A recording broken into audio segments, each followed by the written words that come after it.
Welcome to the Best of White Rock, where we sit down with the standout business owners, community leaders, and entrepreneurs shaping life here in White Rock and South Surrey for the better.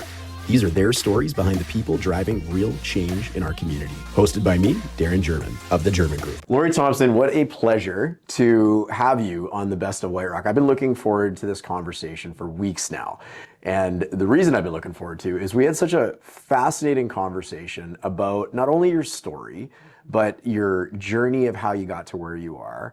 And then we're going to unpack some stuff that the people watching this are going to want to devour because it's going to be very, very interesting. So I don't want to spoil the big reveal yet, but first of all, I'd love you for yourself to introduce everybody listening, everybody watching, who you are, and all the great things you're doing. Sure. Thank you for having me, Darren. I'm excited to be here. I am Lori from Mindful Movement Pilates, and I have had my studio in this area for coming up to about 20 years now. Wow. Yeah. That's Yeah. incredible. Yeah. And the pathway to that 20 years has had all sorts of bookmarks in it, Yeah. experiences and how it got there. Yeah. But I wanted to focus first upon about how you got into Pilates. I want to talk a little bit about what Pilates is. I want to talk about some of the stereotypes around Pilates. I want to make sure we share your incredible journey and where you are today and where it started out from, because there's just so much to unpack there. So you had a really interesting introduction to Pilates. Yeah. And it didn't even start on this continent. No. That's No. Right. So Yeah. unpack that for me. Yeah, I'll share a little bit of my origin story in Pilates. So I was working in the fitness industry. So straight out of high school, I kind of jumped into the fitness industry and was working in like teaching aerobics, the old school kind of step classes and aerobics classes. And I decided to do a year of travel in Australia. So when I was 19, I left and I went to Australia for the plan to stay for a year. And I worked in the fitness industry down there. And I ended up staying for 10. And during that time, I had a lot of people inquiring about Pilates. And this is early 1990s, so it was kind of a buzzword. People were just starting to talk about it down there, but there wasn't really, there wasn't a lot of places to even take a class. So I researched where I could find out some information about it. And at that time, there was one place in all of Sydney. Now there's thousands and thousands of places. Wow. So I went and did a class, and immediately I felt amazing. And I mean, I'm in my early 20s, but I had lots of injuries in my early 20s just from all of the pounding that comes with teaching, 5 or 6 aerobics classes every day.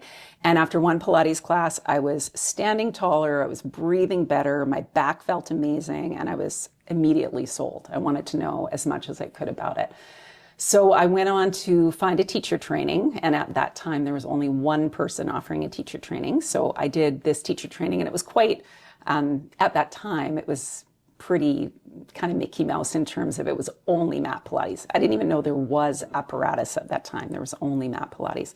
So I did this training, and then I went on to implement Pilates into all of the gyms I was working at. So teaching some of the instructors about what it was, educating people, starting to run some classes.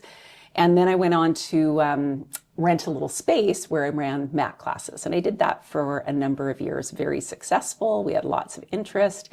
And then in 2000, around 2000, 2001, it was time for me to move back here. My family's here. We didn't lose another good Canadian girl to Australia. Yeah, no, almost. It was kind of at that 10-year mark. I was like, okay, what am I doing? Am I going to stay here? Am I going to go home? And anyway, my parents were here, and I decided it was time to come home. And then when I moved home, so this was 2001, and I went on to find out that there's apparatus training. So apparatus being like the reformer, those are the kind of things that people probably have heard of more so, but there's a whole system of apparatus. The reformer is just one piece. So I went on to do a comprehensive training in the apparatus. And after that, I started working at various Pilates studios. So I was driving all over the place, West Van, North Van, Langley, White Rock, and teaching, so just freelance teaching.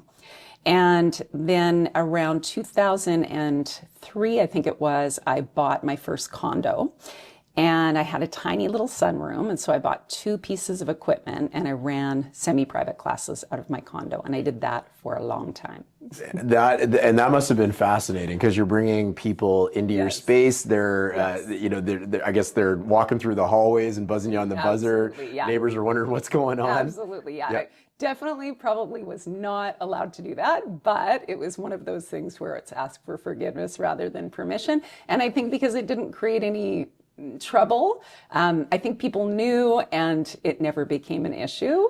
And when I look back on my career, it was my favorite time of my career. And part of that is because I was working with 2 people. And when you're working with 2 people in a semi-private setting, what you can do with those 2 people, because the bell curve in the 2 people is small. So what you can do with 2 people is exponentially more than what you can do with 3, 4, 5, because the bell curve gets larger and you have to teach to that lowest common denominator for the purpose of safety. Right. So people were getting a lot more kind of focused attention and training. And that's hard as a business owner when you want to scale or try and be bigger than what you small operations are difficult in their own ways. Yes. So yeah. I mean, it's great in that I loved working from home too, because if people cancel, it's like, oh, well, no big deal. I'm going to do some laundry or I'm going to have a cup of tea or whatever. But when you scale, there's so much more admin. And that, like I said, that bell curve becomes greater. What you can provide, you have to divide yourself between 5 people as opposed to between 2 people. So what you can provide is different as well. And yet at the same time, when you go from living in your condo and you just have your mortgage to leasing a space, you have to find that balance. Right. Yeah. So that transition from going to having people come in one-on-one in your own space and then getting into a bigger commercial space. As a business owner, super stressful. You're trying to predict the future, but you're delivering this really great product and this really great experience for the people that were showing up to enjoy it. Yes. So my understanding is you eventually went on to a location in Ocean Park? Yes. Yeah. So my next, actually before that, I moved from home I shared a space with a photographer. And that was a great little gig because she had her photography space on the ground floor and I had a loft. And so I bought my 3rd piece of equipment. And I think part of my success is in that I did things really slowly. So I went from 2 to 3. We did that for, I don't know, maybe it was a couple of years before they sold that building. And then I moved to Ocean Park. And that was quite a large leap for me because then it went into having staff and having quite a bit more space and having quite a bit more rent. But again, I moved slowly with it. I made lots of mistakes along the way, but I think that the biggest gain for me was I never went into debt. So I saved, bought what I needed. I never went into debt to because the equipment is really expensive. Well, it looks expensive and it looks, or maybe it's not, but it looks complicated. And if things break, it's probably not just getting out the screwdriver and fixing it up. I'm sure there's some special team of secret people that need to come in and fix it up. Yeah, or you've got to figure it out yourself. But it comes from far away and it's not simple when something breaks down. So they're complex pieces of equipment and they're expensive. Yeah. So we're going to touch on the equipment a little bit later, but I want to also touch on where you are at today. So you've had this incredible journey of teaching one-on-one in your apartment, and now you've built this incredible business. So tell me a little bit about where you are at to date. Yeah, so today, now we're in quite a large space. So we've got 2,000 square feet. We've got 2 floors. So for my apartment, I had 200 square feet. Oh my goodness, okay. Yeah, so quite a bit larger today. I have 14 teachers working for me. I have an administrative manager that helps me with all the admin. That's the part that I don't like so much. So I get to do what I love, which is teach. And that's really my favorite part. I don't like doing the administrative part. And I have a teacher training program, so I teach and train teachers. So that is really my favorite thing to do right now is teaching teachers, teaching athletes. So we're still growing, and I'm not sure, right now I'm sort of at a crossroads of what direction, but we are still expanding. Well, we need to talk a little bit about your team, because when you were talking about your team initially, just the energy and the life that came out of you was incredible, and you can just feel the love and the support for the people that are working with you, and that's going to translate over to the people that come and visit and come and get your services. So, let's maybe give a little shout out to the team. Absolutely, I have an incredible team. They're all women. They are just incredible teachers. They're incredible people. I love them, I respect them, and they have the same passion that I do for what they do and wanting to help people. It's such a rewarding profession, because we get to see people heal from things that many people told them that they wouldn't heal from. It's quite rewarding. And everyone that I work with has that passion, and we're friends, and we do things together. We have dinners and luncheons and staff events, and we laugh together, and I really feel extremely fortunate for the women that I work. And many of them have been with me since the beginning, that first iteration when I came out of my condo. And are still with me today. So well, what a compliment. Very lucky. What a compliment to you as a business owner. And there's lots that's to be said about when you have happy staff, how that translates over to the people that come and visit the studio, right? Absolutely. Yeah, it's a really nice community, and I think that many of the clients would say that that's what they appreciate as well, because many of the clients that are with us, I would say for sure more than 50% have been with us for the full 20 years. That's incredible. That's incredible. Wow. It is pretty incredible. Well, I want to pivot a little bit, because I want you to explain to me, like I am an alien from another planet, about what Pilates is. Because I think a lot of people listening or watching this, they might not fully understand it. And we talked a lot about the stereotypes that are involved with Pilates. So when I think of Pilates, I think of soccer mom who has lots of money, that has lots of free time to kill. And I don't know why, and it's not fair, right? But I think you don't know. Well, and I think in our conversation, you had said that is kind of a stereotype of who it's for and maybe why they do it. And that's so far gone from the reality of it. So educate me a little bit about what is Pilates. I will. It's funny, my husband always says that Pilates is the most poorly marketed thing he's ever seen in his life, right? And it's so true. Most people don't know what it is. So for yourself, or for many people that are listening, they probably don't even know that there's equipment involved. So the first thing to know about Pilates is that it's a form of body conditioning. There's two ways that we can do Pilates, and this is where it gets, I think, a little bit muddied for people. So there's mat Pilates. So mat Pilates is going to be more where it gets that reputation for being a bit more like yoga, even though it's not. But it's done on a mat. It's done in a group setting, and there's a system of exercises. There's like 34 exercises in this system of mat work, and it's really designed around core. When we're talking about core, we're not just talking about the abdominals. We're talking about the entire trunk. Flexibility.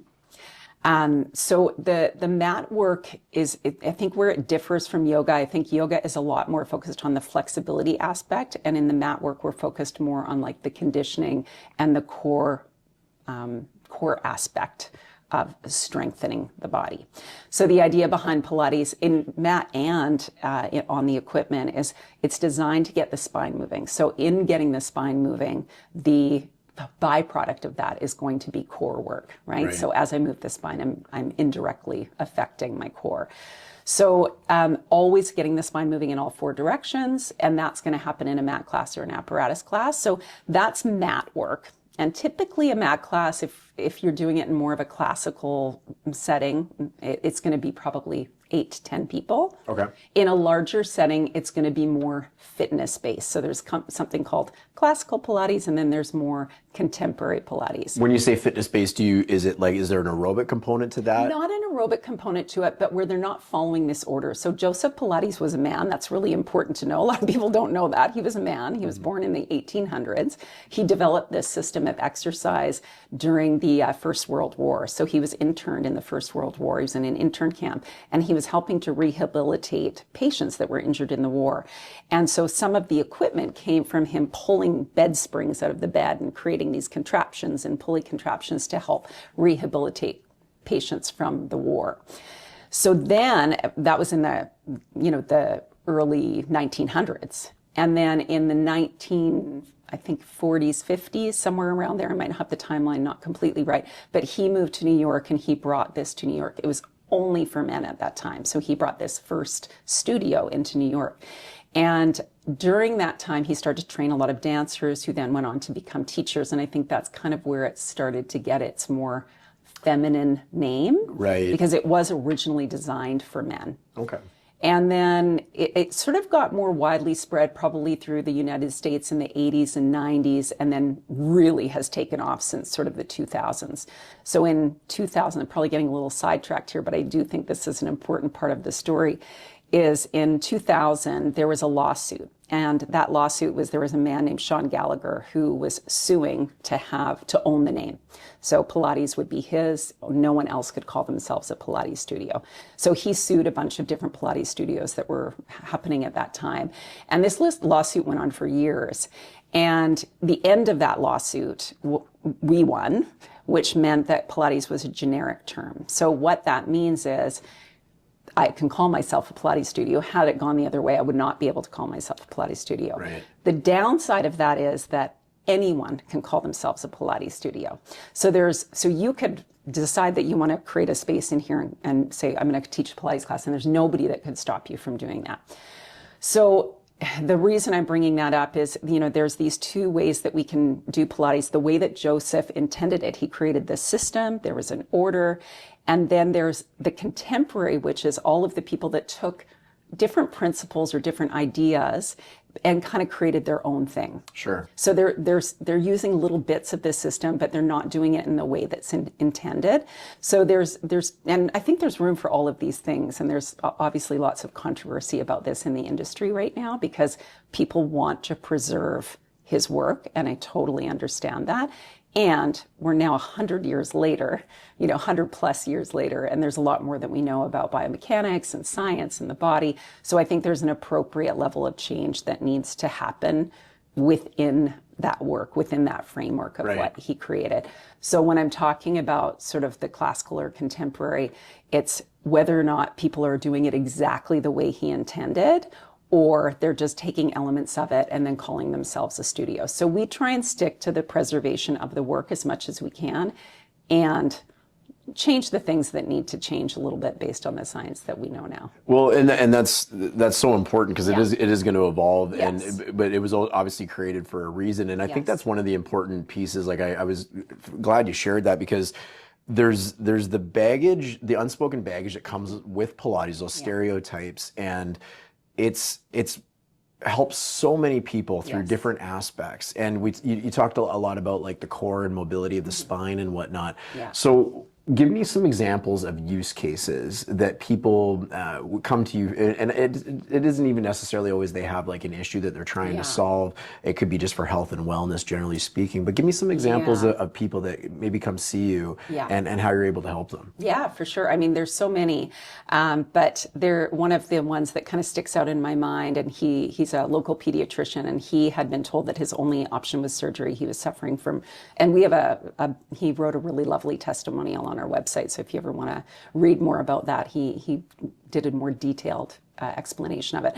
But he was really bedridden with back pain, and he was told his only option was surgery. And a number of people had said to him, you should try Pilates. And he had, when we talked about it later, he said that he was kind of like, I don't know what it is. He didn't know a lot about it. And but enough people had recommended it to him that he decided to give us a call and find out a little bit more about it. And he started doing private sessions twice a week. And it was probably within, for sure, 4 months, he was completely pain-free. Wow. Yeah, completely pain-free and back to doing everything that he had done pre this back injury. And those stories are, they're not just once in a while. We have those stories all the time. I work with a woman who, she's now my admin manager. She's now become a teacher. Okay. And she came to me, and when she came to me, we weren't even really doing Pilates. Like we were doing just rehab because she had been in a number of accidents. She was a young woman, had been in a number of accidents, couldn't work, was in chronic pain, and there was so little we could do. So sometimes it was just, we were working on breath work and just seeing what she came in with. And now she's a teacher on my team. So this is like many years later. This is 6, 7 years later. But she was so committed. She came to her privates. She still, to this day, even though she works for us, she still comes to privates twice a week. She does group classes. She's so committed to her recovery. And she can do advanced work now on the reformer. She's incredible. So these stories are all the time. And the thing that I find so interesting is, and what is also a little bit sad, is that we're their last resort. I wish that we were their first resort. I wish it wasn't always the case of like, I don't know what else to do. Everybody else has told me they can't help me anymore. Everybody else has told me my only option is surgery. And then they come to us. I really like for people to think of that as a first resort. It's like, oh, okay, well, what can I do to heal my body that's integrative and that, can help me in the same way that perhaps like physio and chiro, we work really close with those people. So it's not in our, it's not in our scope of practice to be diagnosing people. But what's great is they can go to the physios and the chiropractors that we recommend. They can get their diagnosis, and then we know how to work with them.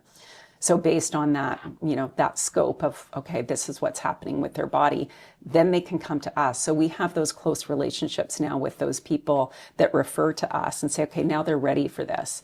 So we can help them in that way. Well, it's neat that you have like a team of people outside of like just those that work in your building as well that recognize the values and the benefits of doing Pilates and how it can help people. Yes. And in our culture, we're so quick to think of, well, how can a doctor get inside me and start messing up things and cutting around things and whatnot when your body has a fully perfect chance of healing itself if you treat it right and put yourself in the right position. Now, you also, on our introductory call, I want to continue to kind of shed some of that baggage that goes around Pilates. And we talked a lot about athletes and the benefits for athletes. So it's not just for somebody trying to recover from some sort of ailment. There's a lot of performance aspects to it as well. Can you unpack that? Yeah. So interestingly, we've been starting to get more and more athletes, and even in just the media, more and more athletes are starting to do Pilates. And what's interesting about it is the athletes tend to focus more on like, heavy lifting, power, speed. And those things are super important for an athlete. But when we bring them into the Pilates studio, they're quite humbled to see, because in Pilates, we're working strength differently. So we're working more in that, like the intrinsic musculature. So what that means is we're trying to work the stabilizing muscles more. So the muscles that sit closer to the bones. And what we find when we bring these athletes in is that they're so strong in that more global response that when we get them on the reformer, we get them on the stability chair or some of the apparatus, and we have them on the lightest spring tension, they can barely do the work because they haven't focused on that aspect of the training. And that aspect of training is so important for injury prevention, right? Like focusing on the smaller muscles, the muscles that like support the bones, that support the tendons, that support the structure of the body, focusing on, the fascia, and focusing on, a lot of those stabilizing muscles that often don't get as much attention in the typical strength training world. So in Pilates, we're really focused on precision. Precision is number one. So oftentimes we'll have an athlete come in and, we'll have them on a light spring tension, which actually is harder than a heavier spring tension. Oh, okay. And what happens with the athlete is they say, oh, this is too light. And the whole purpose of that is like, can you support this position without the help of that spring, right? Can you support your own body weight without the support of the spring? So when people say, oh, it feels too light, I'm like, good, that's how it should feel, right? We don't want to increase repetition. We don't want to increase load. We don't want to increase range of motion until they really understand the foundation and the form that's required. So there's sort of certain aspects in Pilates, because it's so much designed around spinal mobility, we're kind of creating these shapes, like we're creating a long C shape, and we're creating a long tall back, we call it, or a longest extension. And it's being able to perform those with absolute precision before we move on. So I think a lot of typical strength training, it's like, let's go hard, let's go fast. But here we're doing the opposite. Let's slow down And when I get them to slow down, it's like they are shaking like a leaf in something that I can do. Like I can't do what they can do. I can't do a pull up with a weighted vest on, but they can't push a pedal down with one spring without their foot shaking back and forth because they don't have that stability in the smaller muscles in the foot and the ankle, for example, as an example. So yeah, I think it's really important for the athletes, and they're starting to recognize that. But the bigger issue, I think, is again with all those stereotypes, with it being for women, or it being easy, or it's all stretching, or I need to be flexible before I do Pilates. All of those stereotypes prevent people from kind of coming in the door. And I think I mentioned to you in our initial meeting, like I have a men's group and I've been working with them for about 14 years and they're incredible and they've come so far. But every now and again, I see them out in public and say, oh, how do you guys know each other? And I say, oh, he's been coming to Pilates I'm like, why have you never talked to anybody about the fact that you do Pilates? Yeah, isn't that fascinating? It's helped you so much, yet you've never had a conversation with any of your buddies about the fact that you do Pilates. Well, you're doing such a great job shedding these stereotypes because, especially being in South Surrey, we've got the Semiahmoo Ravens Hockey Club and the White Rock Tritons Baseball Club, and we've got Coastal FC for soccer, and it's a community based around, and not to mention all the incredible sports happening at the high school levels and other sports. And this community is competitive. We've got all these high schools on the peninsula, and everybody wants their kids to be the best, and the kids want to perform at their best. And injury recovery and prevention is such a big piece of that. So I think you're doing a really good job giving it justice to that it's not just for it's a wide range of things, and even more that we haven't necessarily touched on. Now I was curious, when people come and visit and they're trying it for the first time, what's the number one thing that you hear from them for feedback? Mostly people, after one session, they get up especially on the equipment. I would say maybe not quite as much in the mat work, but when I'm talking about equipment, we're talking about the reformer, and there's something called the tower and the stability chair. But when people get off that equipment after one session, one hour session, I would say 80% of people get up and they say they feel taller. They feel like they can breathe better. Already, my back pain feels different or better.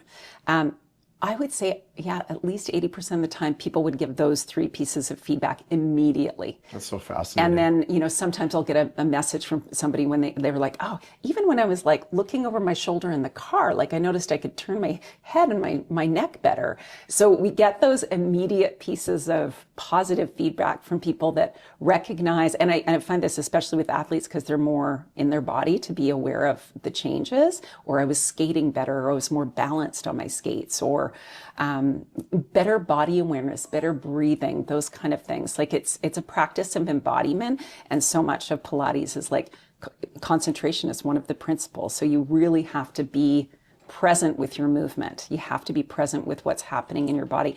And when you do, then you notice those changes, as opposed to, if I'm watching TV and doing weights or something, I'm not going to be as embodied with that practice. And Pilates, like one of the very important principles is that concentration and centering, and that's really having that awareness be from the center of your body. Yeah. Well, that's such a great answer. Yeah. What about if you could solve or help clear the air on one thing about Pilates, one misconception, and maybe we already touched on it, but maybe we didn't. Yeah. There's the two. It's not, there's so many, it's not easy. I actually have a whole series on my Instagram page about myths. Okay. And we'll make sure your Instagram's linked in there. Yeah. So I did a whole series of answering these questions. So, that it's just for women. No, it was designed for men. It's for both. That it's easy. It is not easy. I challenge anyone who thinks that Pilates is easy to come and do one session with me. It is not easy. It is not yoga. It is nothing like yoga. What else? There's just so many misconceptions about it.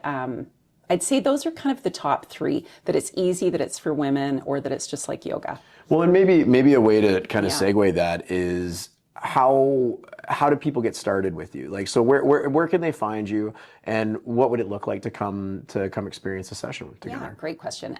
So at our studio, because we would consider ourselves kind of a small boutique studio, we don't allow people to just drop into classes. Sure. So everybody has to move through an introductory funnel, which is kind of considered a level 1 practice at our studio. And the reason for that is there's a very steep learning curve to learning the apparatus. So we work on all the apparatus at our studio.